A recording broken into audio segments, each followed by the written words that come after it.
ये टेंडर स्थित सावित्री स्थल है। ये वट वृक्ष,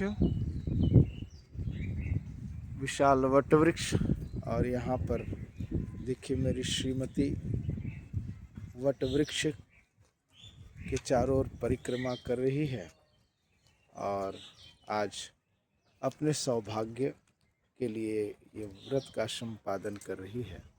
कथा श्रवण के बाद वट वृक्ष के चारों ओर घूमकर परिक्रमा करके धागा सौभाग्य के लिए लपेटा जाता है। ये पूजन हो रहा है वट वृक्ष का। वट वृक्ष को सावित्री स्थल भी कहा जाता है और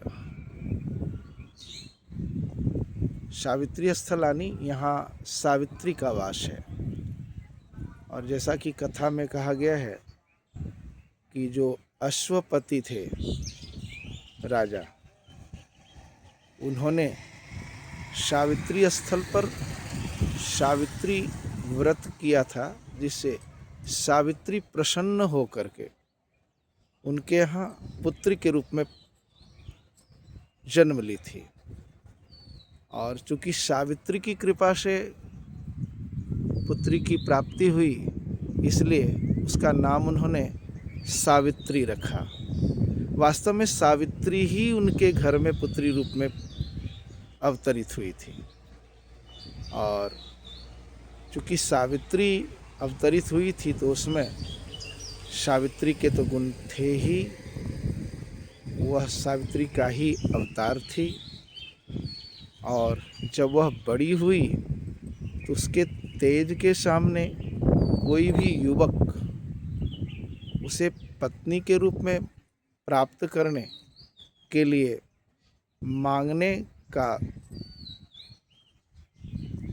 प्रयास नहीं कर पाता था उसके तेज के सामने। इसीलिए उसके पिता ने अपनी पुत्री को कहा कि पुत्री, तुम विवाह के योग्य हो चुकी हो, लेकिन तुम्हारे योग्य किसी ऐसे पति को मैं नहीं देख पा रहा हूँ, इसलिए तुम स्वयं जाकर अपने योग्य पति का चयन करो। इसके बाद सावित्री पिता का आदेश लेकर सभी तीर्थों आश्रमों में जाती है और अपने योग्य पति का चयन करती है। मन से वर्ण करती, चयन क्या करती है, वर्ण करती है और लौटकर अपने पिता के पास आती है। जिस समय वहाँ देवर्षि नारद भी रहते हैं और उनसे बताती है कि मैं ऐसे ऐसे सत्यवान रूपी पति का वर्ण कर चुकी हूँ मन से। और जब नारद को यह पता चलता है तो नारद कहते हैं कि ये अबोध अवस्था में आपकी पुत्री ने ये बड़ा दुष्कर कार्य कर लिया है। वैसे सत्यवान सत्यवादी हैं, सभी गुणों से युक्त हैं, लेकिन उनकी आयु मात्र 1 वर्ष की है।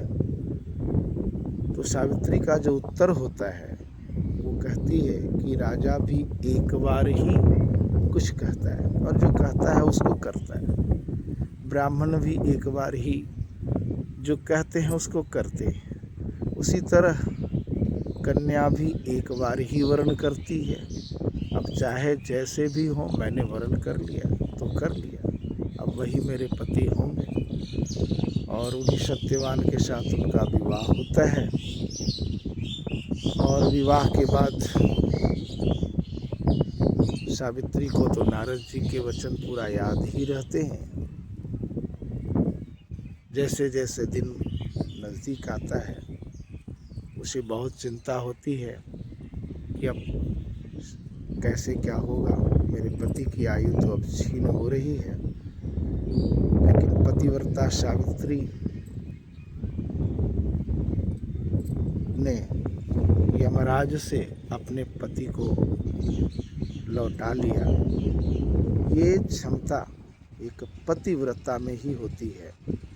पातिव्रत्य धर्म में बड़ी शक्ति होती है, ये व्रत यही बताता है। अगर पातिव्रत्य धर्म का पूरा पालन किया जाए तो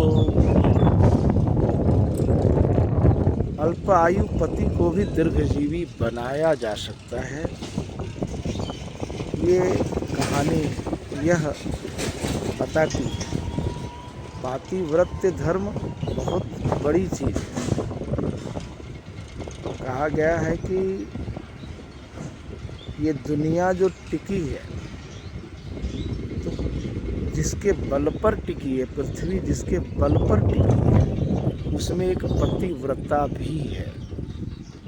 पातिव्रत्य धर्म में भी बड़ी शक्ति होती है।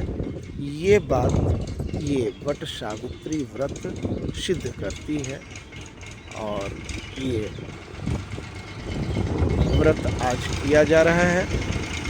मैं भी अपनी पत्नी के साथ इस सावित्री स्थल पर उपस्थित हूँ।